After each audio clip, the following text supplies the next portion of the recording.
आशिकान मेहदी का याद करबला है, हम मातमी कबीला ज़हरा की हम दुआ है। बिस्मिल्लाहिर्रहमानिर्रहीम। अल्हम्दु लिल्लाहि रब्बिल आलमीन। अस्सलातु वस्सलामु अला अशरफिल अंबिया वल मुरसलीन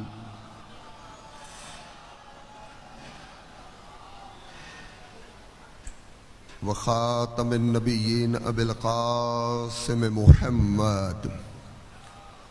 सुम्मा अस्सलातु वस्सलामु अला अहल बैतिहि त्वय्यिबीन त्वाहिरीन अल मासूमीन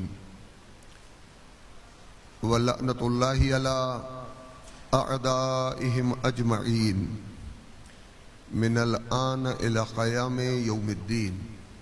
अम्मा बादु फ़क़द क़ाल रसूलुल्लाहिल आज़म सल्लल्लाहु अलैहि व आलिहि वसल्लम अद्दिबू औलादकुम अला हुब्बी व हुब्ब अहल बैती वल क़ुरआनिल करीम।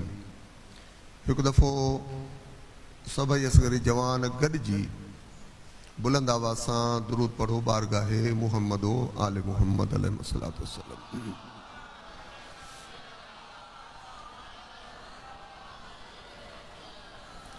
50 सालानो कन्वेंशन ॿुधी ॿुधी ॿुधी तव्हां था सम्झो त तव्हां 50 साल जा थी आहियो।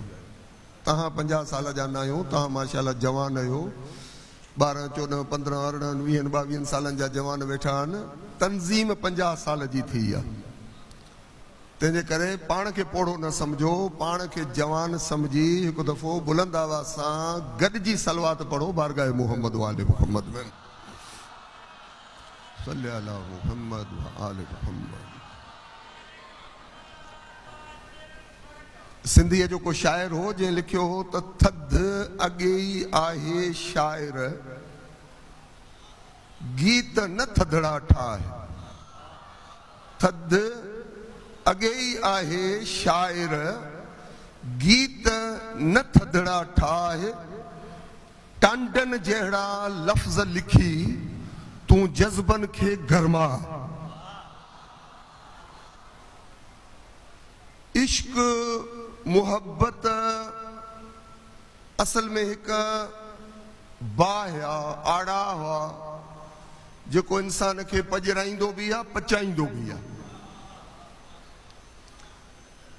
जॾहिं इश्क ऐं मुहब्बत हक़ सां थिए, सच सां थिए, चङाईअ सां थिए, इलाही रहबरनि सां थिए त पोइ इंसान आम माण्हू नाहे रहंदो। अगर हक़ जो आशिक़ हुजे पोइ या अबूज़र बणिजी वेंदो आहे, या बिलाल बणिजी वेंदो आहे, या हुर बणिजी वेंदो आहे। योम रहबरी इंसानियत ॿ लफ़्ज़ ॿुधाइनि तव्हां अक्सर जवाननि। घणी डिगी तकीरुनि जो टाइम भी ना है, सियारे जो सिज आहे, तव्हां सभिनी खे वरी परे परे वञिणो भी आहे। तंहिंजे करे 10-15 मिंटनि जे वक़्फ़े जी थोरी थोरी गुफ़्तगू ऐं सभु कोई पंहिंजे पंहिंजे हिसे जी काई न काई सूखड़ी, को ख़ैर, काई चङाई तव्हां जवाननि खे ॾेई वेंदो। असांजा इंतिहाई माइनाता बुज़ुर्ग उलमा कुझु तशरीफ़ फरमान, कुझु अञा इंशा अल्लाह ईंदा ऐं तव्हां उन्हनि जी ज़ियारत सां मुशर्रफ थींदा। रहबर ॿियो लफ़्ज़ आहे रहनुमा। रहनुमा परे खां इशारो करे दॿ ॾेखारींदो आहे। उन खां पुछबो आहे न साईं फलाणे पासे रस्तो कहिड़ो थो वञे? ओ अबा नक जी सिध में हेॾे वेंदे वरी खाॿे मुड़जां, पोइ साॼे वञजां, पोइ हीअं वञजां, पोइ हीअ एड्रेस बीठे पाण न हलंदो, ॿुधाईंदो आहे। इहो आहे रहनुमा जेको परे खां बीही रस्तो ॾेखारे। योम रहनुमाई इंसानियत नाही, योम रहबरी इंसानियत। रहबर उनखे चइबो आहे जेको परे खां पाण उते ई बीठो रहे, तव्हांखे चए तो वञ, उहो रहनुमा आहे। रहबर उहो आहे जेखां अगरि हक़ जो रस्तो पुछंदो, सच जो रस्तो पुछंदो, सिरात मुस्तक़ीम पुछंदो, चवंदो पुट मां परे खां बि ॾेखारियां नथो, मां पाण तोसां गॾिजी थो हलां। रहबर गॾिजी हलंदो आहे, तव्हांखे उनजी पैरवी करणी पवंदी आहे, उनजे नक्शे कदम ते हलणो पवंदो आहे। रहनुमा जा नक्शे कदम न हूंदा आहिनि, पेचरो ठहियल न हूंदो आहे। रहबर चइबो ई उनखे आहे जेको पाण अॻियां हले ऐं तव्हांखे ईअं न चए त तूं अॻियां थी, जी न, पाण सालार हुजे, अॻवान हुजे ऐं तव्हांखे चए त हे अलीअ जो रस्तो थी, हुसैन जो रस्तो थी, आले मोहम्मद जो रस्तो थी। आले मोहम्मद परे खां बि हक़ नथा ॾेखारनि, तव्हां सां गॾिजी था हलनि। इन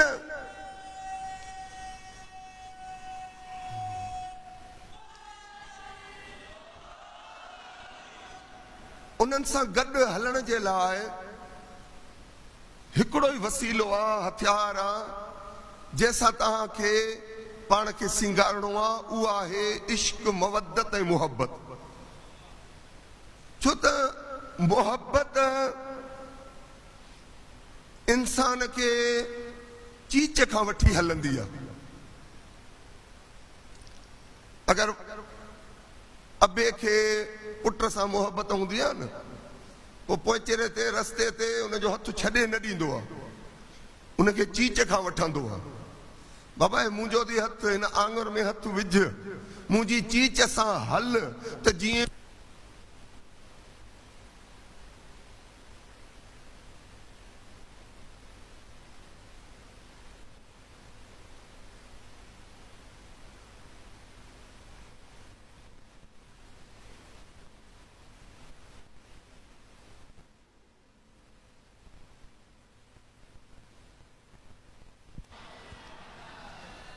माण्हू उन मां अलाए कहिड़ा नतीजा वठंदा आहिनि। लतीफ़ साईं थो चए, जंहिंजी आंगुर सैयद जे हथ,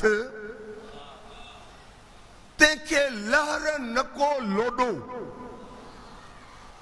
सैयद मां मुराद रुगो लतीफ़ पंहिंजो नालो नथो वठे, चए थो अहले बेते रसूल, आले रसूल, इंसानियत जा जेके रहबर आहिनि, अगरि उन्हनि जी चीच खां झलींदे, अगरि उन्हनि सां मुहबत जो पेच, संग ऐं रिश्तो मज़बूत कंदे, त पोइ लहरूं ऐं लोॾा तुंहिंजो कुझु न बिगाड़े सघंदा।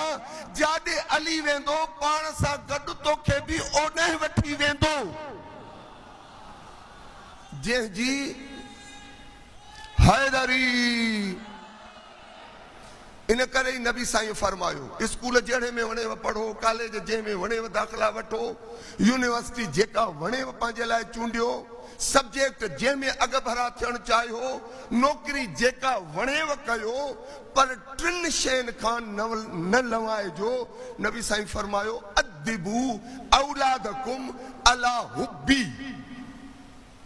अंग्रेजी पढ़े, फारसी पढ़े, अरबी पढ़े, चीन वञे, कुम वञे, नजफ वञे, जाॾे बि वञे, जेको इल्मु हासिल करे सभु दीन आहे। जंहिं सब्जेक्ट में भड़ थिए, होशियार थिए, भली थिए, पर हिकु शइ न विसारजो, अदिबू औलादकुम अला हुब्बी। नबी साईं चयो सभु तरबियतूं ॾियो, पर पहिरीं तरबियत इहा ॾियो जो मां मुहम्मद जी मुहबत सेखारजोसि। व हुब अहल बैती। ॿिए नंबर ते मुंहिंजे अहल बैत जी मुहबत जो सुती प्यार जो पंहिंजी औलाद खे। टे नंबर ते हुब्बे क़ुरान, क़ुरान करीम जी मुहबत। जॾहिं कंहिं इंसान वटि नबी साईं जी मुहबत, उनजे अहल बैत जी मुहबत, क़ुरान करीम जी मुहबत अगरि सीने में समाइजी वञे, वो लाज़मी आहे पंहिंजी ज़िंदगीअ जा उसूल, गस, पेचरा उन्हनि खां ई वठंदो। क़ुरान तव्हांखे कदम कदम ते रहनुमाई ॾींदो। अहले बैत जेके क़ुरान जा वारिस आहिनि, इंसानियत जा रहबर आहिनि, उहे माण्हूअ में माण्हपो पैदा था कनि। पाण माण्हू आहियूं, इस समाज में जेको ज़ुल्म, जेका ज़्यादती, जिनसी तशद्दुद, मार धाड़, फुर लुट, इहा इन करे आहे त माण्हू आहे, माण्हपो कोन्हेसि। इंसान आहे, इंसानियत नाहेसि। माण्हूअ में माण्हपो छो कोन्हे? इंसान में इंसानियत छो मोकिलाए वई आहे? इन करे जो ये टिन मोहब्बतुनि खां ख़ाली आहे। इहो ॿिनि टंगुनि ते घुमण वारो जानवर न इश्क रसूल अथसि, न इश्क अहले बैत अथसि, न इश्क क़ुरान अथसि। नतीजे में इहो ढोर बणिजी वियो आहे। इहो माण्हूअ में माण्हपो तॾहिं ईंदो जॾहिं नबी उन जी आल ऐं क़ुरान करीम जो इश्क अंदरि ईंदुसि। तव्हांजी तंज़ीम 50 सालनि खां पीढ़ियुनि ऐं नसुलुनि में जी रगुनि में इन इश्क ऐं मोहब्बत जूं इंजेक्शनूं हयूं आहिनि। दुनिया जा डॉक्टर तबीब तव्हांखे बच्चनि खे पोलियो जा फुड़ा पीआरे माज़ूरीअ खां था बचाइनि। असगरिया 50 सालनि खां हो कोई दवा दारू ॾेई तव्हांजे फसलुनि खे थो बचाए। असगरिया 50 साल खां सिंध धरतीअ ते नसुलुनि खे बचायो।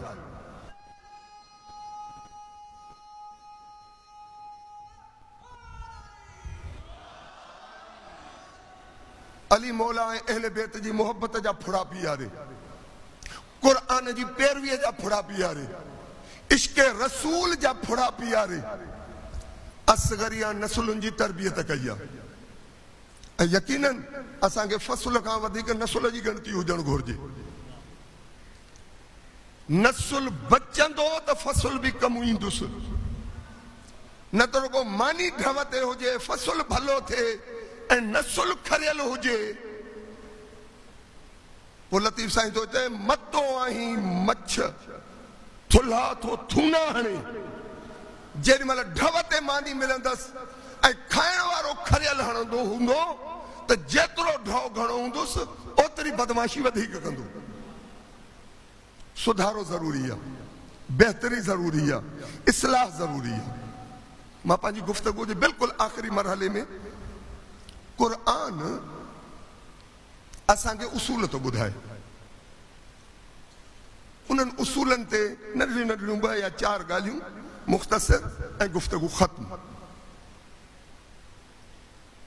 जॾहिं नबी साईं जी मोहब्बत, अहले बैत अतहार जी मोहब्बत, क़ुरान करीम जी मोहब्बत अगरि अची वई, पोइ उन्हनि जी चीच खां वठी मोहब्बत असांखे हलाईंदी आहे।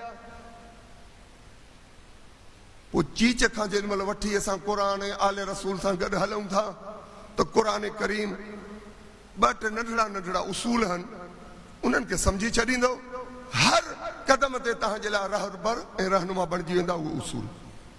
मसलन क़ुरान करीम थो चए, इन अक्रमकुम इंदल्लाहि अतकाकुम। जंहिंमां मोहब्बत क़ुरान आई तो क़ुरान असांखे उसूल ॾिनो। ख़बरदार मतां कॾहिं पंहिंजे रंग ते, नसुल ते, क़ौम ते, कबीले ते, ॿोलीअ ते, ज़ात ते, कुर्सीअ ते मगी कयो, मोतबर सम्झो। मुंहिंजो बाबो 20 गिरेट जो आहे त मां बि मोतबर आहियां। बाबो 20 गिरेट जो बाबू आहे, मां कोन आहियां। या उहो बि 20 गिरेट ते पहुची भलो न थी वियो आहे। पैसा घणा गॾु करे भलो न थी वियो आहे। वॾी गाॾीअ ते घुमण सां भलो न थी वेंदो आहे। क़ुरान हिकिड़ो उसूल थो ॾे, इन अक्रमकुम इंदल्लाहि अतकाकुम। तव्हां में भलो उहो आहे जंहिंजो किरदार भलो आहे, मुत्तकी आहे, परहेज़गार। हिकिड़ो उसूल इन खे अपनायूं, पंहिंजो पाण खे ठाहिणु शुरू कयूं। गाॾी मां न आहियां, बंगलो मां न आहियां, बैंक बैलेंस मां न आहियां, मेहुन 100-500 जो वाड़ो मां न आहियां। इहे मूंखां अलावा शयूं आहिनि। क़ुरान थो चए सभु शयूं ठाहे, पर अॻ में पाण खे ठाहे। भलो इंसान। ॿियो उसूल, दुनिया में दावतूं थियूं मिलनि, सॾ था थियनि, फलाणो क़ौमी काज, फलाणो काज, फलाणी वरसी, फलाणो प्रोग्राम, फलाणो जलसो, हलिया हलो हलो हलो फलाणे पासे हलो। हाणे जिथे मां चाकिंग ॾिठां लोई कुल्हे ते रखी पोछण खणी निकिरी पवां? जी न। कुरान तो चे ए ईमान वालो या अय्युहल्लज़ीना आमनू तआवनू अलल बिर्रि व तक़वा। जंहिंमां सॾु थिएव, कांढ अचेव, तआवुन कयो पर नेकी ऐं चङाई जे कमनि में। वला तआवनू अलल इस्म वल उद्वान। भली पंहिंजो ज़ात भाई सॾेव बुराईअ जे तरफ़, क़ौम सॾेव, पंहिंजो सिंधी भाउ थो सॾे पर बुराईअ जे तरफ़। कुरान थो चए बुराईअ में कंहिंसां बि ताउन न कयो, नेकीअ जी तरफ़ जेको दावत ॾे हली पओ। इहो ॿियो उसूल आहे, टियों नंढड़ो उसूल ऐं गुफ़्तगू ख़त्म। ऐं उहो उसूल छा आहे?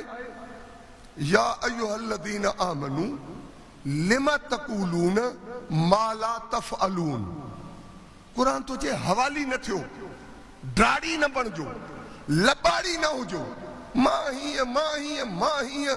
कुरान तो चए ईमान वारो उहो चओ छो था जेको तव्हां करणु पुॼे ई नथो। यानी कुरान अमल जी दावत थो ॾे, किरदार जी दावत थो ॾे। ज़ुबानी दावतूं नारा ऐं घड़ियूं हवा हलाऊं, लबाड़ूं ड्राड़ूं न। कुरान थो चए जेको चओ त उहो करे बि ॾेखारियो, बल्कि अॻ में करे ॾेखारे पोइ चओ। अहले बैत जी सीरत इहा ई रही आहे। बस आख़िर में मौला इमाम जाफ़र सादिक़ अलैहिस्सलातु वस्सलाम जी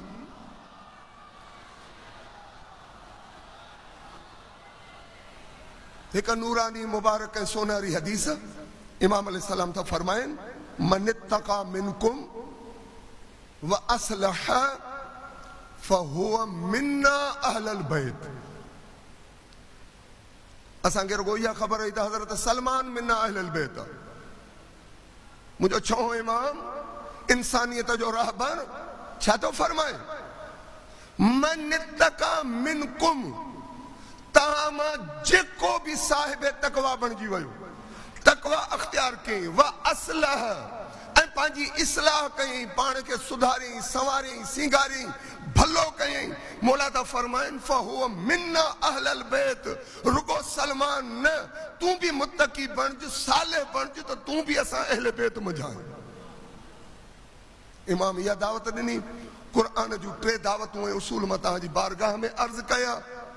हिन योम में बस इंसानियत जा रहबरनि जी पैरवी कयूं, उहे असांजो रस्तो अलॻि न हुजे, उन राह ते अॻिते हलूं त इंशा अल्लाहुल अज़ीज़। इन करे ई लतीफ़ साईं जी वरी सिट पढ़ी ॻाल्हि खे ख़तमु कयां। लतीफ़ साईं थो चए भुलियो सभु भंभोर जो पुठीअ होत न हलियो। होत जी चीच छॾे ॾिनई, उन सां मोहबत जो रिश्तो निभायई कोन। ना तूं ऐं मौलूद रुगो रबियुल अवल में पढ़ी वञी सुम्ही पियो, रस्तो ॿियो वरितई, वाट ॿी वरितई, नतीजे में गुमराह अचे। भुलियो सभु भंभोर। हे जेका काइनात आहे, दुनिया आहे, इहो भंभोर भुलियल आहे। कहिड़ी भुल कई अथई जो पुठीअ होत न हलियो। शहर सुञातो की न की, आरियाणी अतोर, माणियो तनी मोर, देखियो जनी दिल से। साईं सां मोहब्बत इश्क जी तकाज़ा उन जे पुठियां हलिजे। मां तव्हांजो घणो वक़्तु वरितो, बुज़ुर्गनि ऐं तव्हांजे दरमियान रुकावट बणियुसि। मौला असां तव्हांजी तौफ़ीक़ात में इज़ाफ़ो फरमाए। वस्सलामु अलैकुम व रहमतुल्लाहि व बरकातहू।